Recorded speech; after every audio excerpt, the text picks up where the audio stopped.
Hello दोस्तों, एक बार फिर से आप सभी का स्वागत है एजुकेशन बाइट पर। मैं डीएलएड थर्ड सेमेस्टर की मैथ्स की क्लास लेकर के आई हूँ, जिसमें मैं आज आपका जो टॉपिक शुरू करूँगी वो है आपका माध्यिका और बहुलक।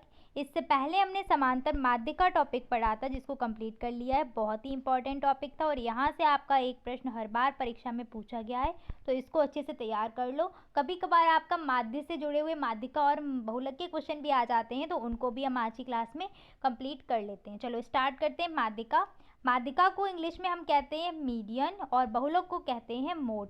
तो माध्यिका निकालने के आपके दो सूत्र हैं। जब आपके पदों की संख्या, जो आंकड़े दिए जाते हैं उनमें पदों की संख्या अगर विषम हो तब कौन सा सूत्र है, और पदों की संख्या सम हो तब कौन सा सूत्र है। तो n को हम बोलते हैं पदों की संख्या। आपको बताया था नहीं लास्ट क्लास में, n क्या होते हैं आपके पदों की संख्या। तो जब हमारी पदों की संख्या सम होती है तब हमारा सूत्र होता है माध्यिका का, माध्यिका बराबर n/2 वे पद का मान प्लस n/2 प्लस 1 वे पद का मान, और पूरे के अपॉन होता है हमारा 2। अगर हमारा n का मान विषम निकल के आ रहा है तब हमारा सूत्र लगेगा माध्यिका बराबर n + 1/2 वे पद का मान। फॉर एग्जाम्पल, अगर हमारे पदों की संख्या 10 निकल के आई है तो 10 क्या है, सम, तो सूत्र सम वाला लगेगा। यही पदों की संख्या 11 निकल के आए तो सूत्र हमारा कौन सा लगेगा, विषम वाला। ठीक है, चलो क्वेश्चन से इसको अच्छे से समझते हैं। क्वेश्चन जब तक नहीं करेंगे तब तक चीज़ें समझ में नहीं आती हैं। पहला क्वेश्चन है आपका कि 10, 12, 8, 9, 11, 19, 13, 10 और 20, 22 की माध्यिका ज्ञात कीजिए। तो आंकड़े आपको देखिए अव्यवस्थित मिल रहे हैं, ना आरोही क्रम में ना अवरोही क्रम में। तो सबसे पहले इन आंकड़ों को हम क्या करें, आरोही क्रम में व्यवस्थित कर लें। तो यहाँ पर लिखेंगे आरोही क्रम में। लिखने पर आंकड़े किस क्रम में लिखें, आरोही या अवरोही, किसी एक क्रम में लिख लो। तो आरोही क्रम में आंकड़े लिखेंगे। सबसे पहले आरोही क्रम का मतलब क्या होता है, छोटे से बड़े की तरफ चलना। सबसे छोटा मान इसमें क्या है, 8, तो 8 हमने लिख लिया। अगला क्या है, 9, 9 लिख लिया। 9 के बाद अगला छोटा मान क्या मिल रहा है आपको, 10, तो हम यहाँ पर 10 लिख लेंगे। और 10 हम देख पा रहे हैं 2 बार आ रहा है, तो दोनों बार 10 लिखा जाएगा। इसके बाद अगला क्या है आपका 11, फिर अगला क्या है 12, उसके बाद क्या मिल रहा है 13, और इसके बाद आपको दो मान क्या और मिल रहे हैं, एक 19 मिला। 19 के बाद आपका आएगा 20, 20 के बाद आएगा 22। ठीक है, कोई भी मार्क लगाते हुए चलो, तो इससे क्या है, सारे मान जो भी आपके हैं वो सारे पता चलता रहेगा कि आप कौन से मान को लिख चुके हैं। ठीक है, अब यहाँ पर काउंट करो कि मान हैं कितने, तो काउंट करते हैं इसको। चलिए 1 2 3 4 5 6 7 8 9 10, यानी कि टोटल यहाँ पर कितना दिया है, n की वैल्यू कितनी है आपके पास, 10 है। पदों की संख्या कितनी मिली, 10, और ये क्या है आपकी सम संख्या है। तो यहाँ पर सूत्र क्या लगेगा माध्यिका का, सम वाला सूत्र लगेगा। तो सूत्र लगाइएगा माध्यिका बराबर n/2 वे पद का मान, 2 वां पद लिख सकते हो, प्लस n/2 प्लस 1 वां पद,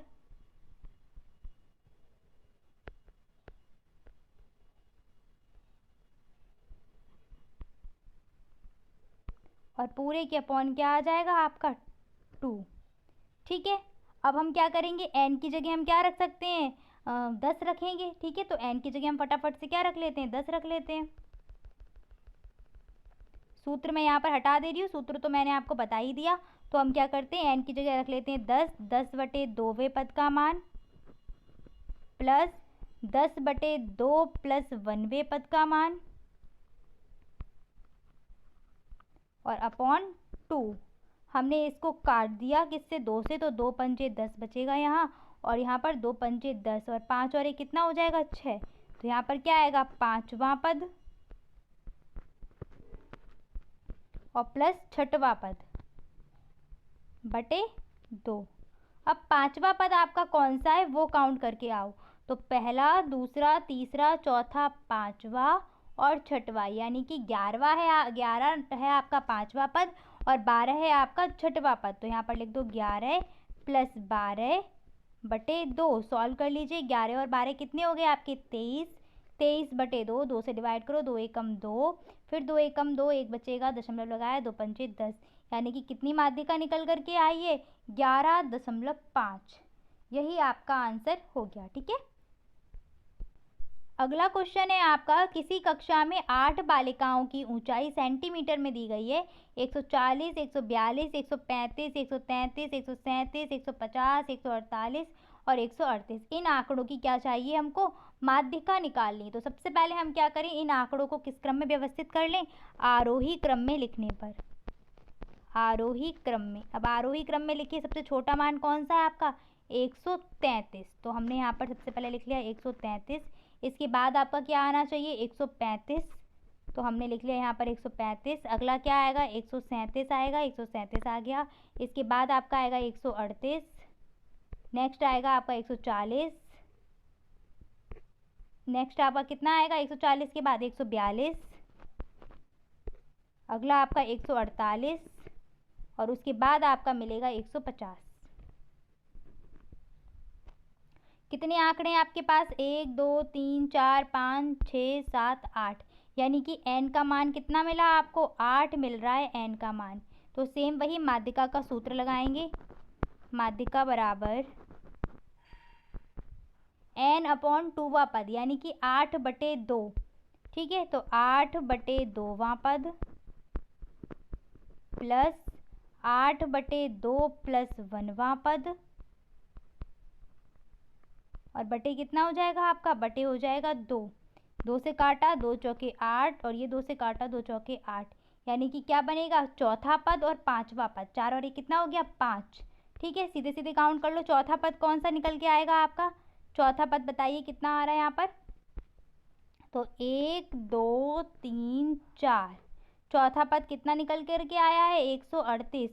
और आपका पांचवा पद कितना हो जाएगा? 140। तो 138 और 140 में डायरेक्ट लिख दे रही हूँ। 138 140/2।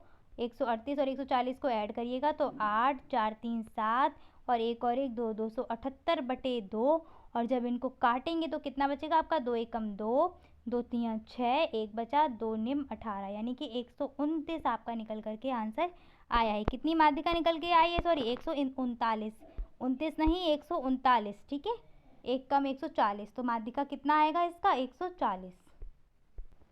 अगला क्वेश्चन है आपका, 7 विद्यार्थियों की सेंटीमीटर में ऊंचाई दी गई है और इसकी माध्यिका ज्ञात करनी। तो सबसे पहले हम क्या करें, इन आंकड़ों को आरोही या अवरोही क्रम में व्यवस्थित कर लेते हैं। तो जब इन आंकड़ों को हम आरोही क्रम में व्यवस्थित कर लेंगे तो क्या आपके आंकड़े बन करके आएंगे? आरोही क्रम में लिखने पर सबसे छोटा मान कितना है आपका? 143। तो 143 लिख लिया हमने। इसके बाद क्या आएगा आपका? 145। 145 लिख लिया। इसके बाद क्या आ सकता है? 148। फिर आपका आएगा 151, 152, 153 और आपका 155। ठीक है, 7 विद्यार्थी थे, यानी कि n हमें पता ही है क्या दिया है? 7, यानी कि n का मान क्या है? विषम दिया है हमें। n की वैल्यू क्या है? विषम है। तो माध्यिका का सूत्र यहाँ पर क्या लगेगा? माध्यिका बराबर n+1/2वां पद। ये होता है आपका क्या?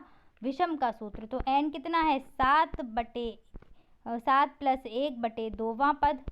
7 और 1 कितना हो गया? 8। 8 हो गया ना? 8/2वां पद, और 8/2 का मतलब क्या हो गया आपका? 2 चौके 8, यानी कि 4वां पद। चौथा पद आपका कौन सा है? 1 2 3 4, यानी कि 151। चौथा पद चौथे नंबर पे कौन सी संख्या दी है? 151। तो ये 151 आपका माध्यिका निकल करके आ गई। नेक्स्ट आपका 4th क्वेश्चन है, क्रिकेट मैच में 11 खिलाड़ियों द्वारा बनाए गए रन इस प्रकार दिए गए हैं। इनका जो डेटा दिया है वो आपके सामने लिखा है। इसकी माध्यिका ज्ञात कीजिए। तो इस प्रश्न को सॉल्व करिएगा और इसकी माध्यिका मुझे कमेंट सेक्शन में टाइप करके बताइए। ठीक है, अगला क्वेश्चन आपका 5th क्वेश्चन है। इसमें भी सारणी वाले क्वेश्चंस आपसे पूछे जा सकते हैं। पहला क्वेश्चन क्या है कि किसी कक्षा में 24 विद्यार्थियों की संख्या निम्नलिखित है। आयु वर्षों में दी गई है। विद्यार्थी, ये अब विद्यार्थी आपकी क्या बन जाएंगे? फ्रीक्वेंसी, यानी कि बारंबारता, क्योंकि 12 वर्ष के 4 विद्यार्थी हैं, 13 साल के 5 हैं, 14 के 4 हैं, यानी कि ये क्या बता रहे हैं? बारंबारता को बता रहे हैं, और ये आपका बन जाएगा x। ठीक है, चलो इन क्वेश्चन को कैसे सॉल्व करते हैं। कितने विद्यार्थी थे आपके? 24। यहाँ तो ऑलरेडी आपका n की वैल्यू दी गई है, 24 विद्यार्थी हैं। चलो, अगर नहीं दी होती तो क्या करते, तब हम फ्रीक्वेंसी को काउंट कर लेते हैं। अगर हमें एन की वैल्यू सीधे सीधे नहीं दी गई है क्वेश्चन में, तो हम क्या करते हैं, वहाँ पर एफ को काउंट करते हैं, यानी कि सिग्मा एफ अगर निकाल लेंगे तो सिग्मा एफ ही क्या होता है, आपका एन होता है। ठीक है, चलो अब इसके लिए पहले हम क्या करें, चार्ट बना लेते हैं, सारणी सी बनाते हैं। अब क्या लिखेंगे, एक तरफ लिखेंगे हम आयु, दूसरी तरफ हम लिखेंगे विद्यार्थी या बारंबारता भी लिख सकते हो, और तीसरा कॉलम बनता है हमारा संचयी बारंबारता का। किसका, संचयी बारंबारता। ठीक है, चलो अब क्या करेंगे, सबसे पहले आयु लिख लो। आयु कितनी कितनी है, पहली थी 12, फिर थी आपकी 13, 14, 15 और 16, ये आयु वर्ग थे आपके। अब इसमें विद्यार्थी कितने थे, तो 12 में थे आपके 4, और 13 में थे 5, 14 में थे 4, 15 में थे 6 और 16 में थे 5। अब संचयी बारंबारता कैसे निकालते हैं, बहुत ही आसान है संचयी बारंबारता निकालना। 4 की सीध में क्या रख लो, सीधे सीधे आप रख लो 4। अब बाद बाकी क्या कैसे कैसे करोगे इसको, अब क्या करना है आपको, 4 में 5 ऐड किया, 4 में 5 ऐड किया, कितना बना, 5 4 9, 9 में 4 ऐड किया, 9 4 कितना बन गया आपका, 13, 13 में 6 ऐड किया, कितना बन गया, 6 3 9, यानी कि 19 बन गया आपका। ठीक है, और 19 में हमने 5 को ऐड किया, कितना बन गया आपका, 24। ये क्या निकल करके आ गई, आपकी संचयी बारंबारता। ये आपकी बारंबारता एफ थी, और एफ का मान हमें पहले से ही दिया था क्वेश्चन में, कितना, एन इक्वल 24। ठीक है, 24 विद्यार्थी थे ना हमारे पास। अब एन हमारे पास इस प्रश्न में क्या है, सम है, एन का मान सम है ना, एम 24 है, 24 क्या होता है, सम होता है। हमें माध्यिका का सूत्र याद है ना, माध्यिका का सूत्र लगाओ। माध्यिका बराबर क्या होती है, एन अपॉन 2वां पद, सीधे मान रखती हुई चल रही हूँ, सूत्र तो बार बार बोलने की ज़रूरत नहीं है। एन अपॉन 2वां पद यानी कि 24/2वां पद प्लस 24/2 प्लस 1वां पद। ठीक है, 1वां पद यहाँ बन नहीं रहा है, आप सुन रहे होंगे। ठीक है, 24 प्लस 1वां पद अपॉन 2, 24 यानी कि 12 से कट जाएगा, ये 12 दूनी 24, मतलब 2 से कटेगा 12 बार। अगला क्या कटेगा, 2 से ये भी कटेगा 12 बार, यानी कि हमें कौन कौन से पद चाहिए, 12वां पद चाहिए और 13वां पद। 12वां पद प्लस आपका 13वां पद बटे 2। अब 12वां पद कहाँ पर आएगा, तो संचयी बारंबारता से ढूंढोगे ये। 9, देखो 4, 4 में तो 12 मिलेगा नहीं, 9 में 12 नहीं मिलेगा, छोटा है 9, तो 12 कहाँ मिलेगा आपका, 13 में 12 मिलेगा। तो 12वां पद कहाँ मिलेगा आपको, 13 वाले में। 13 वाले की सीध में कौन सा पद दिया है आपको, 14 लिखा हुआ है ना 13 वाले की सीध में, 13 ये रहा, और 13 की सीध में कौन सा पद है इधर, 14। तो 12वें पद आपका क्या हो जाएगा, 14, और 13वां पद भी 13 में ही आएगा। संचयी बारंबारता जो 13 दी है इसी में आएगा, तो 13वां पद भी कितना हो गया आपका, 14 हो गया। ठीक है, तो 12वें और 13वें पद के स्थान पर हम क्या रख देंगे, 14। 12वें पद के स्थान पर 14 रख देते हैं, 13वें पद के स्थान पर भी क्या आ जाएगा, 14 आ जाएगा। 14 प्लस 14/2, 14 14 कितना हो जाएगा, 28/2 काट दो, 2 एकम 2, 2 दूनी 2 चौके 8, यानी कि कितनी आपकी निकल करके आई है, 14 आपका माध्यिका निकल करके आएगी। आ गई बात समझ में। अगर वहाँ पर क्लियर नहीं हुआ है तो अगला प्रश्न देखिए, शायद इससे आपको अच्छे से समझ में आ जाए। अगला प्रश्न क्या है, निम्न सारणी में 40 विद्यार्थियों के जूतों की माप के नंबर के आंकड़े दिए गए हैं, माध्यिका बतानी है। माप इधर है आपकी, और ये विद्यार्थियों की संख्या क्या है आपकी, फ्रीक्वेंसी यानी कि बारंबारता। तो सेम वैसी हमें टेबल बनानी पड़ेगी, टेबल बना लेते हैं। यहाँ पर आ जाएगी माप, यहाँ आ जाएगी विद्यार्थियों की संख्या, ठीक है, विद्यार्थी, और यहाँ आ जाएगी आपकी संचयी बारंबारता। ठीक है, अब माप में क्या आएगा, पहली है 4, दूसरी थी 5, तीसरी थी 6, अगली क्या थी 7, और उससे अगली क्या थी 8। 4 की सीध में क्या आएगा 6, उस जो आपकी बारंबारता दी है। अगला 5 की सीध में 5 ही है, अगली क्या है आपकी 8, और उसके बाद है 15, और उसके बाद कितनी दी है 6। ठीक है, संचयी बारंबारता निकालो जैसे भी सिखाया था, 6 की सीध में तो 6 लिख लो। अब ऐड करते हुए 6 और 5 कितना हो गया, 11, 11 और 8 कितना हो गया आपका 19। ठीक है, 19 और 15 कितना हो गया आपका 34, 34 और 6 कितना हो जाएगा आपका 40। यहाँ तक क्लियर हो गया होगा। n का मान कितना दिया गया था प्रश्न में, सीधे सीधे बोले गए थे कितने विद्यार्थी हैं, 40 विद्यार्थी हैं। अगर n का मान नहीं दिया जाता तो हम इन्हीं संख्या को काउंट कर लेते, पूरा ऐड कर लेते, n का मान निकल करके आ जाता हमारा। अब माध्यिका बराबर निकालो, तो माध्यिका का सूत्र क्या होता था हमारा, अब यहाँ पर n क्या है हमारा 40 है, और 40 क्या होती है हमारी, एक सम संख्या होती है। तो माध्यिका बराबर क्या निकलेगा सूत्र, वही 40/2 यानी कि n बटे 2वां पद। तो उसको यहाँ पर लिख देते हैं 40/2वां पद प्लस 40/2 प्लस 1वां पद, और अपॉन कितना हो जाएगा 2। डिवाइड किया हमने तो यहाँ पर कितना बचेगा, 2 से जाएगा यहाँ पर 20 आ जाएगा, और 2 से ये गया ये भी 20। यानी कि कौन कौन सा पद चाहिए हमें, 20वां पद चाहिए, और अगला क्या चाहिए प्लस 21वां पद, 21वां पद अपॉन 2। अब बताओ 20 और 21 कहाँ मिलेंगे, 6 में तो आएगा नहीं 20, 11 में भी नहीं आ सकता, 19 में भी नहीं, कहाँ 34 में मिलेगा आपका 20। ठीक है, 34 में 20 भी मिल जाएगा, 21 भी मिल जाएगा।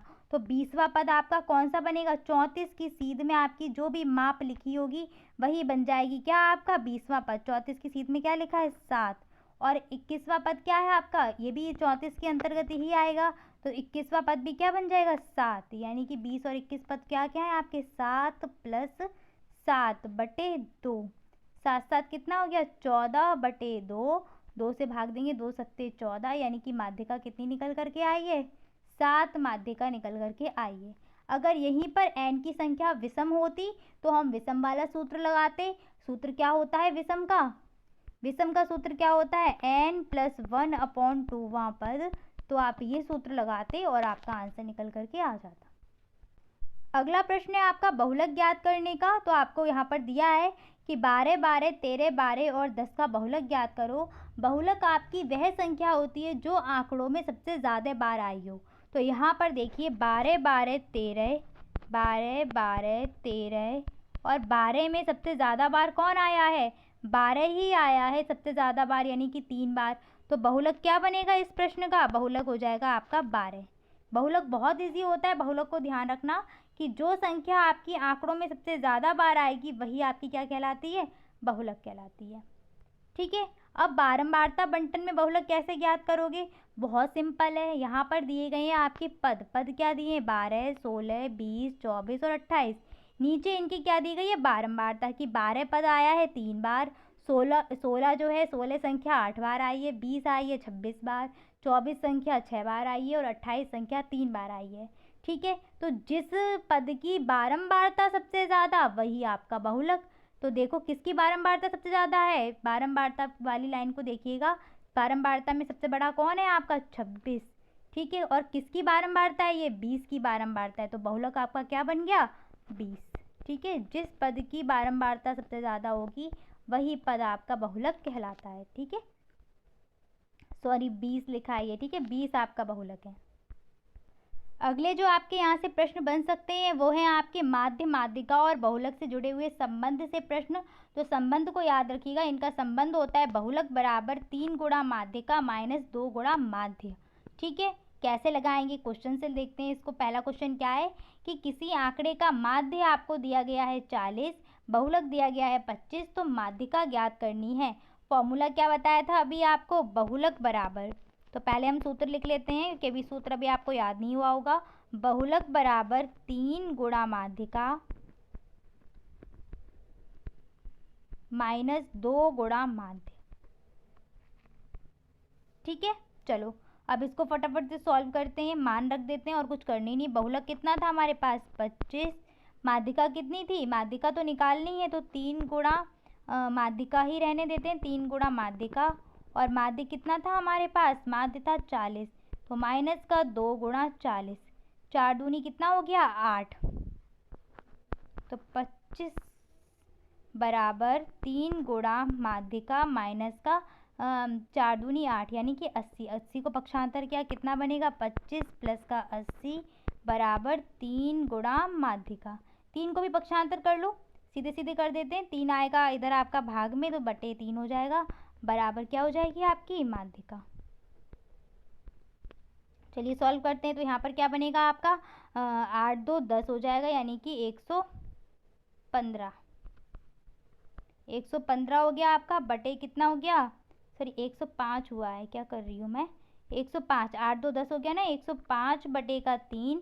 3 से जब इसको डिवाइड करेंगे तो कितना बनेगा, 3 तिरका 9, एक बचा, 3 पंचे 15, यानी कितनी माध्यिका निकल के आई है आपकी, 35। 35 आपकी माध्यिका निकल करके आएगी। ठीक है, बहुत ही आसान है, बस आपको क्या है, एक ही शर्त है, सूत्र याद होना चाहिए।